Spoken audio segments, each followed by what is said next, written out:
The Innocents Abroad by Mark Twain. Chapter 39.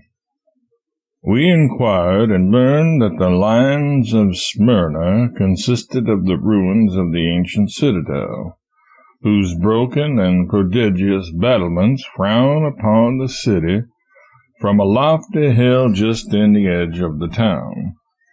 The Mount Pegasus of Scripture, they call it, the site of that one of the 7 apocalyptic churches of Asia, which was located here in the 1st century of the Christian era, and the grave and the place of martyrdom of the venerable Polycarp, who suffered in Smyrna for his religion some 1800 years ago.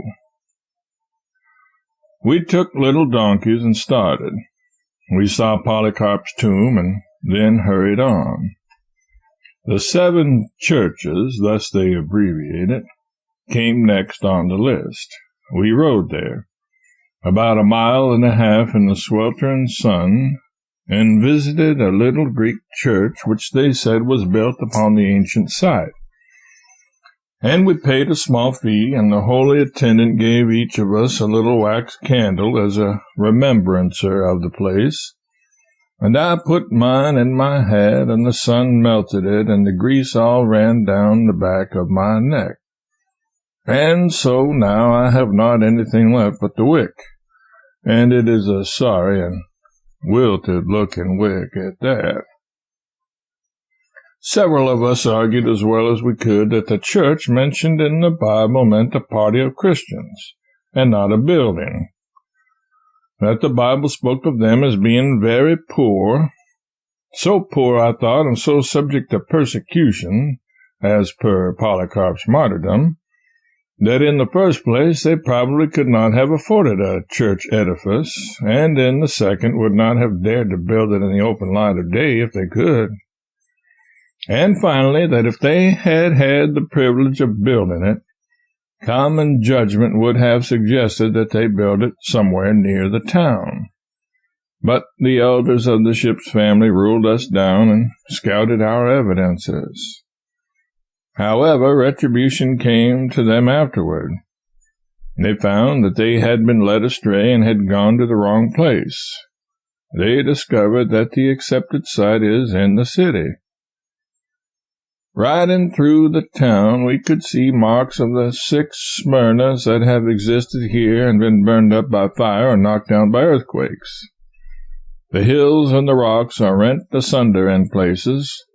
Excavations expose great blocks of building stone that have lain buried for ages, and all the mean houses and walls of modern Smyrna along the way are spotted wide with broken pillars, capitals, and fragments of sculptured marble that once adorned the lordly palaces that were the glory of the city in the olden time.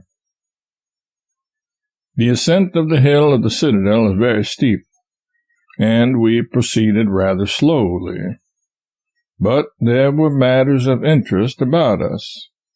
In one place, 500 feet above the sea, the perpendicular bank on the upper side of the road was 10 or 15 feet high, and the cut exposed 3 veins of oyster shells, just as we have seen quartz veins exposed in the cutting of a road in Nevada or Montana. The veins were about 18 inches thick and 2 or 3 feet apart, and they slanted along downward for a distance of 30 feet or more, and then disappeared where the cut joined the road. Heaven only knows how far a man might trace them by stripping. They were clean, nice oyster shells, large, and just like any other oyster shells. They were thickly massed together, and none were scattered above or below the veins. Each one was a well-defined lead by itself, and without a spur. My first instinct was to set up the usual notice. We, the undersigned, claim 5 claims of 200 feet each, and 1 for discovery, on this ledge or load of oyster shells, with all its dips, spurs, angles, variations, and sinuosities. and 50 feet on each side of the same to work it, etc., etc., according to the mining laws of Smyrna. They were such perfectly natural-looking leads that I could hardly keep from taking them up. Among the oyster shells were mixed many fragments of ancient broken crockery ware. Now, how did those masses of oyster shells get there? I cannot determine. Broken crockery and oyster shells are suggestive of restaurants. But then they could have had no such places away up there on that mountain side in our time, because nobody has lived up there. A restaurant would not pay in such a stony, forbidden, and desolate place. And besides, there were no champagne corks among the shells. If there ever was a restaurant there, it must have been in Smyrna's palmy days when the hills were covered with palaces. I could believe in one restaurant on those terms, but then how about the three? Did they have restaurants there at 3 different periods of the world? Because there are 2 or 3 feet of solid earth between the oyster leads. Evidently, the restaurant solution will not answer. The hill might have been the bottom of the sea once, and been lifted up, with its oyster beds by an earthquake. But then how about the crockery? And moreover, how about 3 oyster beds, one above another, and thick strata of good, honest earth between? That theory will not do. It is just possible that this hill is Mount Ararat, and that Noah's Ark rested here, and he ate oysters and threw the shells overboard. But that will not do either. There are the 3 layers again, and the solid earth between. And besides, there were only 8 in Noah's family, and they could not have eaten all these oysters in the 2 or 3 months they stayed on top of that mountain. The beasts, however, it is simply absurd to suppose he did not know any more than to feed the beasts on oyster suppers. It is painful, it is even humiliating, but I am reduced at last to one slender theory, that the oysters climbed up there of their own accord. But what object could they have had in view? What did they want up there? What could any oyster want to climb a hill for? To climb a hill must necessarily be fatiguing and annoying exercise for an oyster.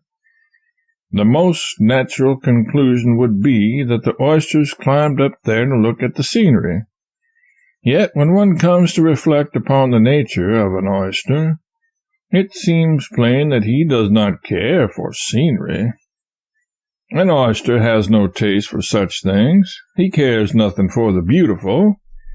An oyster is of a retiring disposition, and not lively, not even cheerful above the average, and never enterprising. But above all, an oyster does not take any interest in scenery. He scorns it. What have I arrived at now? Simply at the point I started from, namely, those oyster shells are there in regular layers 500 feet above the sea, and no man knows how they got there. I have hunted up the guidebooks, and the gist of what they say is this. They are there, but how they got there is a mystery. 25 years ago, a multitude of people in America put on their ascension robes, took a tearful leave of their friends, and made ready to fly up into heaven at the first blast of the trumpet. But the angel did not blow it. Miller's resurrection day was a failure. The Millerites were disgusted. I did not suspect that there were Millers in Asia Minor, but a gentleman tells me that they had it all set for the world to come to an end in Smyrna one day about 3 years ago. There was much buzzing and preparation for a long time previously, and it culminated in a wild excitement at the appropriate time, at the appointed time. A vast number of the populace ascended the Citadel Hill early in the morning to get out of the way of the general destruction, and many of the infatuated closed up their shops and retired from all earthly business. But the strange part of it was that about 3 in the afternoon, while this gentleman and his friends were at dinner in the hotel, a terrific storm of rain, accompanied by thunder and lightning, broke forth and continued with dire fury for 2 or 3 hours. It was a thing unprecedented in Smyrna at that time of the year, and scared some of the most skeptical. The streets ran rivers, and the hotel floor was flooded with water. The dinner had to be suspended. When the storm finished and left everybody drenched through and melancholy and half-drowned, the Ascensionists came down from the mountain as dry as so many charity sermons. They had been looking down upon the fearful storm going on below, and really believed that their proposed destruction of the world was proven a grand success. A railway here in Asia, in the dreamy realm of the Orient, in the fabled land of the Arabian Nights, is a strange thing to think of. And yet they have one already and are building another.